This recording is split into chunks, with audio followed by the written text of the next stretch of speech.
how to make a Google Meet code. Hello everyone, welcome to today's tutorial.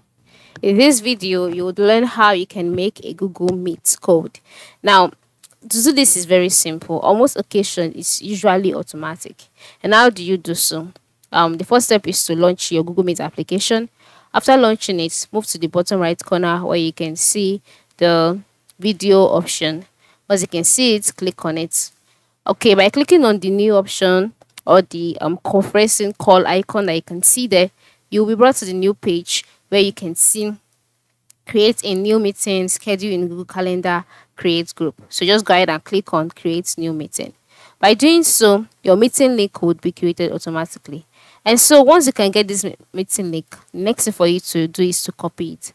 Now, for you to get your code from this link, all you need to know is that the part after the slash, that is after meet.google.com slash, the rest of the letters here is the code.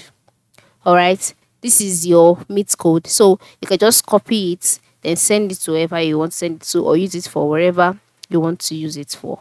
So this is how to generate or make a Google Meet code on Google Meet. Thank you for watching and have a good day.